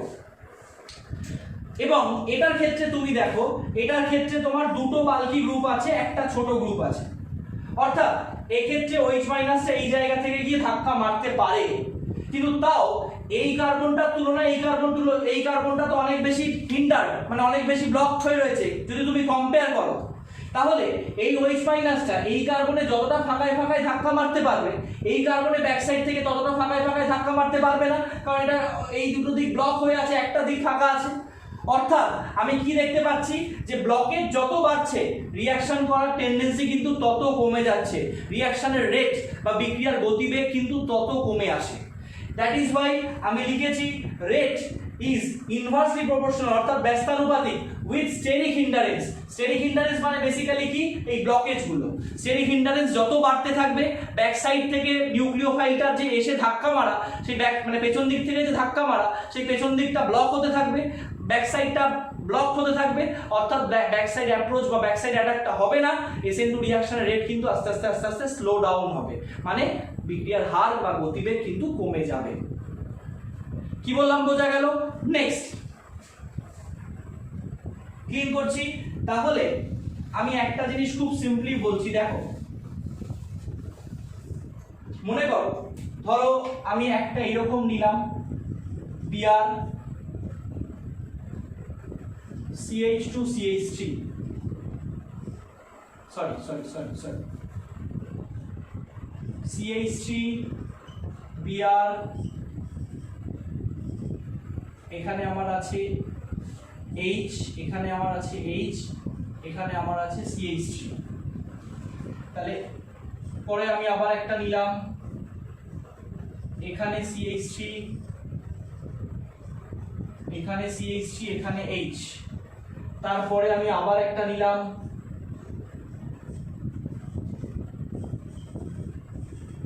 যেখানে তিনটেতেই CH3 আছে। তাহলে তুমি একটা জিনিস দেখো, এটা মনে করো আমার কম্পাউন্ড A, এটা মনে করো আমার কম্পাউন্ড B, এটা মনে করো আমার কম্পাউন্ড C। ওকে, তাহলে তুমি একটা জিনিস খুব সিম্পলি দেখো, এক্ষেত্রে কি আমার এই একটা গ্রুপ বাল্কি, এক্ষেত্রে কি আমার এই দুটো গ্রুপ বাল্কি, আর এক্ষেত্রে কি আমার এই তিনটে গ্রুপ বাল্কি। অর্থাৎ ব্যাকসাইড অ্যাপ্রোচটা কোন মলিকিউলে সবচেয়ে ফাস্ট হবে? এই মলিকিউলে। তাহলে therefore rate of SN2 reaction, তাহলে সবচেয়ে বেশি ফাস্ট কে রিঅ্যাক্ট করবে A, তারপরে কে রিঅ্যাক্ট করবে B, সবচেয়ে স্লো রিঅ্যাক্ট করবে কে C। মানে SN2 রিঅ্যাকশনে প্রত্যেকের বিক্রিয়া করার গতিবেগটা যদি আমরা দেখতে যাই, দেখবো A সবচেয়ে বেশি রিঅ্যাক্ট করছে, সবচেয়ে ফাস্ট। কেন? কারণ এর ব্যাকসাইডটা ফাঁকা, ব্যাকসাইড অ্যাপ্রোচটা OH মাইনাস এর পক্ষে করা খুব possible, easy. That is why A very fast react করছে, then B and then C। Okay, clear? Next, তাহলে স্টেরিক হিন্ডারেন্স মানে বোঝা গেছে। স্টেরিক হিন্ডারেন্স মানে হচ্ছে বেসিক্যালি ব্লকেজ, মানে কতটা ব্লক করছে সেটাকে আমরা ল্যাঙ্গুয়েজটাকে একটু চেঞ্জ করি, কেমিস্ট্রি ল্যাঙ্গুয়েজে স্টেরিক হিন্ডারেন্স বলি। আরো অনেক গভীর গভীর মানে আছে, সেগুলো এখন দরকার নেই, এটা তোমাদের জন্য এনাফ, মোর দ্যান এনাফ। ওকে, যখন প্রয়োজন পড়বে আবার বলবো। নেক্সট 7th পয়েন্ট, তাহলে আমি বললাম ব্যাক সাইড অ্যাটাকটা কিন্তু তোমরা আগে ইনক্লুড করিনি, আমি 6 নম্বর পয়েন্টে ইনক্লুড করে দিলাম। 7 নম্বর point, rate is directly proportional to the bond length of CXCl bond। C টা হচ্ছে কার্বন, আর এই L টা হচ্ছে আমাদের লিভিং গ্রুপ, অর্থাৎ যে ছেড়ে চলে যাচ্ছে। ঠিক আছে, এবার মনে করো, ধরো আমার কার্বন, এটা হলো আয়োডিন, কার্বন, এটা হলো ব্রোমিন, কার্বন, এটা হলো ক্লোরিন।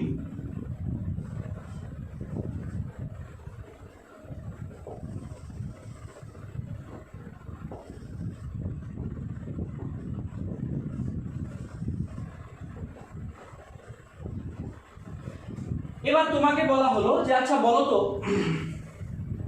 এই তিনটের মধ্যে কোনটা তাড়াতাড়ি SN2 রিঅ্যাকশনে যাবে? তুমি কি দেখবে? দেখো তিনটেতেই কিন্তু আমাদের তিনটে হাইড্রোজেন আছে, তাহলে তুমি হাইড্রোজেন দিয়ে কি ক্লাসিফাই করতে পারছো? পারছো না। তিনটেতেই কিন্তু আমাদের হাইড্রোজেন, অর্থাৎ তিনটেরই ব্যাক সাইডটা সমান রকম ফাঁকা আছে। তাহলে তিনটের ক্ষেত্রে ডিফারেন্ট কি? তিনটের ক্ষেত্রে ডিফারেন্ট হচ্ছে, এইটাতে আমার আয়োডিন, এইটাতে আছে আমার ব্রোমিন, এইটাতে আছে আমার ক্লোরিন। এই লিভিং গ্রুপগুলো তিনটেতে কিন্তু আলাদা। তাহলে এবার বলবে এই তিনটে দিয়ে আমি কি করে বুঝবো? পর্যায় সারণী পিরিয়ডিক টেবিল আমরা ক্লাস 11-এ পড়েছি। গ্রুপ 17-এ ক্লোরিন, তার নিচে থাকে ব্রোমিন, তার নিচে থাকে আয়োডিন, এবং ক্লোরিনের সাইজ যদি এটা হয়, ব্রোমিনের সাইজ একটু বড়, আয়োডিনের সাইজ সবচেয়ে বড়, তাই তো? আমরা জানি একটা গ্রুপ বরাবর যত উপর থেকে নিচের দিকে যাই, আমাদের সাইজ, অ্যাটমিক রেডিয়াস ইনক্রিজ করে, বেড়ে যায়। তাহলে আমরা দেখো, আমরা এই পার্টিকুলারটার ক্ষেত্রে এটা হচ্ছে আমার কার্বন, যার সাইজটা ফিক্সড, এবং এটা হলো আমার আয়োডিন। তাহলে বন্ড লেন্থ কত? এইটা। তারপরেরটায় আমার কার্বন, সাইজটা ফিক্সড, আর পরের অ্যাটমটাকে ব্রোমিন, Br, অর্থাৎ বন্ড লেন্থটা কি? তারপরেরটা কি? 1 সেকেন্ড, কার্বন, তার সঙ্গে কি আছে? ক্লোরিন, বন্ড লেন্থটা কি? তাহলে দেখো আমার এই যে CI এর বন্ড লেন্থটা দেখো সবচেয়ে বড়, তারপর CBr এলাম, বন্ড লেন্থ একটু ছোট হলো, কারণ এদের সাইজ তো কমছে, কার্বনটা নয় ফিক্সড, কিন্তু এদের সাইজ তো কমছে। দেখো প্রথমে সিআইএ বন্ড লেন্থ এইটা ছিল, তারপর সিবিআর, তারপরে হচ্ছে সিসিএল। তাহলে যত আমি এইটা থেকে এইটা, তারপর এইটা থেকে এইটাতে মুভ করছি, তত আমি কি দেখছি, বন্ড লেন্থটা আস্তে আস্তে আস্তে আস্তে ছোট হয়ে যাচ্ছে। তাহলে কোনো একটা বন্ড যদি বড় হয় সেটাকে ব্রেক করা কিন্তু ইজি, যত সেই বন্ডটা ছোট হতে থাকবে সেই বন্ডটা ভাঙা কিন্তু ডিফিকাল্ট হতে থাকবে। আবার বলছি, বন্ড লেন্থ যত বড় সেই বন্ডটা ব্রেক করা তত সহজ, আর বন্ড লেন্থ যত ছোট সেই বন্ডটা ব্রেক করা কিন্তু তত ডিফিকাল্ট হতে থাকে, বন্ডটা চট করে ভাঙে না। অর্থাৎ আমি তাহলে এক্ষেত্রে কি দেখবো, এই সিআই, সিবিআর আর সিসিএল এই তিনটের মধ্যে এই সিআই এর বন্ডটা তাড়াতাড়ি ভেঙে যাবে।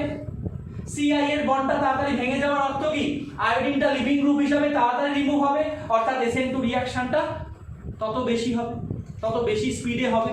দ্যাট ইজ ওয়াই আমি বলেছি rate is proportional to bond length of Cl bond, অর্থাৎ লিভিং গ্রুপের সঙ্গে কার্বনের বন্ড লেন্থ যত বেশি হবে SN2 রিঅ্যাকশন কিন্তু তত ফাস্টার হতে থাকবে, তত ফাস্ট হতে থাকবে, যেটা আমরা দেখলাম। তাহলে আমরা যদি এক্ষেত্রে এটাকে মনে করো A কম্পাউন্ড, এটাকে মনে করো B কম্পাউন্ড, এটাকে মনে করো C কম্পাউন্ড যদি বলে দিই, তাহলে আমার রেটটা কি হয়ে যাবে, A greater than B greater than C। Clear? মানে এই কম্পাউন্ডটা SN2 রিঅ্যাকশনে ফার্স্ট রিঅ্যাক্ট করবে, দেন এইটা, দেন এইটা। কি বললাম বোঝা গেল? ক্লিয়ার? কোনো অসুবিধা নেই। আরেকবার একটু ছোট করে রিপিট করে দিচ্ছি, যখন আমি আয়োডিন থেকে ব্রোমিন, ব্রোমিন থেকে ক্লোরিনে শিফট করছি, আমাদের সাইজটা বাড়ছে, অর্থাৎ কার্বনের সঙ্গে বন্ড লেন্থটা ছোট, মানে বন্ড লেন্থ কার্বনের সঙ্গে আমি আয়োডিন থেকে ব্রোমিন, ব্রোমিন থেকে ক্লোরিন, সাইজটা ছোট হচ্ছে। কার্বনের সঙ্গে যে বন্ড লেন্থ, সেই বন্ড লেন্থটাও ছোট হয়ে যাচ্ছে। বন্ড লেন্থ ছোট হওয়ার অর্থ কি, বন্ড লেন্থ ছোট হওয়ার অর্থ হচ্ছে আমাদের তোমার বন্ডটা যত ছোট হবে তত ভেঙে যাওয়া, তত ওটাকে ডিসোসিয়েট করা ডিফিকাল্ট হয়। তাহলে আমার সিআই এর ক্ষেত্রে বন্ড ডিসোসিয়েট করা ইজি, বিআর এর ক্ষেত্রে একটু ডিফিকাল্ট, ক্লোরিনের ক্ষেত্রে আরো বেশি ডিফিকাল্ট। অর্থাৎ এই তিনটের মধ্যে কোন লিভিং গ্রুপটা তাড়াতাড়ি স্ট্রাকচারকে ছেড়ে যাবে, আই। তাহলে আই যদি তাড়াতাড়ি স্ট্রাকচারকে ছেড়ে যায়, মানে আই যদি তাড়াতাড়ি লিভ করে চলে যায়, তাহলে সাবস্টিটিউশনটা কি হবে, বেস্ট হবে। দ্যাট ইজ ওয়াই আমাদের এই মলিকিউলটা কিন্তু ফাস্টার রিঅ্যাক্ট করবে। ক্লিয়ার? ক্লিয়ার? বোঝা গেল? নেক্সট, এবার আমরা জাস্ট একটা প্রশ্ন দেব,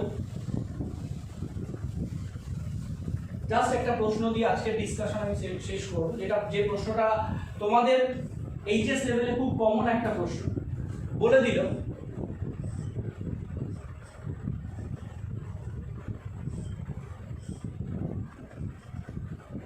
এই দুটো কম্পাউন্ড, বলে দিল এই দুটো কম্পাউন্ডের মধ্যে কোন কম্পাউন্ডটা SN2 রিঅ্যাকশনে ফাস্টার রেটে রিঅ্যাক্ট করবে, ফার্স্ট রিঅ্যাক্ট করবে। আশা করি তোমরা বুঝতে পেরে গেছো। দেখো আমি এটাকে কিভাবে লিখবো, এটাকে লেখার নিয়ম হচ্ছে, তোমরা এই প্রত্যেকটা এন্ড আর কর্নারে একটা করে কার্বন বসিয়ে দাও, হাইড্রোজেন দিয়ে ফিল করো। এই কার্বনটা কটা বন্ড করে আছে, একটা, চারটে করতে পারে, তাহলে আরো তিনটে হাইড্রোজেন দিয়ে দিলাম। এই কার্বন কটা বন্ড করে আছে, দুটো, চারটে করতে পারে, তাহলে আরো দুটো হাইড্রোজেন দিয়ে দিলাম। এই কার্বন কটা বন্ড করে আছে, দুটো, কটা করতে পারে, চারটে, তাহলে আমি আরো দুটো দিয়ে দিলাম, হয়ে গেল। ঠিক সিমিলারলি এখানে একটা কার্বন, এখানে একটা কার্বন, এখানে একটা কার্বন, এখানে তিনটে হাইড্রোজেন, এখানে দুটো হাইড্রোজেন, এখানে দুটো হাইড্রোজেন। এবার তাহলে আমার লিভিং গ্রুপ কোনটা, আই, এখানে লিভিং গ্রুপ কোনটা, বিআর। এই মাত্র আমি কি বললাম, যে যত আমার লিভিং গ্রুপের সাইজটা বড় হবে, মানে এই আই আর বিআর এর মধ্যে কার সাইজ বড়, আই এর সাইজ বড়। তাহলে আই এর সাইজ যেহেতু বড়, তাই জন্য আমার সিআই এর বন্ড লেন্থ বড়, অর্থাৎ আইটা কি হবে, চট করে স্ট্রাকচার থেকে লিভ করে যাবে কম্পারেটিভলি। দ্যাট ইজ ওয়াই এই মলিকিউলটা কিন্তু SN2 রিঅ্যাকশন ফাস্টার রেটে করবে, ফাস্টার SN2 রিঅ্যাকশন হবে এটার ক্ষেত্রে। কি বললাম বোঝা গেল? ক্লিয়ার? এই ধরনের আরো প্রশ্ন নিয়ে আমরা পরের ক্লাসে আসব। পরের ক্লাসে আমরা এফেক্ট টু রিঅ্যাকশনটা পড়বো, তার সঙ্গে এই ধরনের প্রবলেমসগুলো আরো অনেকগুলো এই ধরনের প্রবলেম আমরা কিন্তু ডিসকাস করব। তো এই জায়গায় এখানে আজকে আমাদের SN2 রিঅ্যাকশন এবং আজকের ক্লাস শেষ হচ্ছে। পরের ক্লাসে আমরা SN1 রিঅ্যাকশন নিয়ে আসবো এবং SN1 রিঅ্যাকশন নিয়ে আবার ইলাবোরেটলি আমরা আলোচনা করব। ওকে, থ্যাংক ইউ।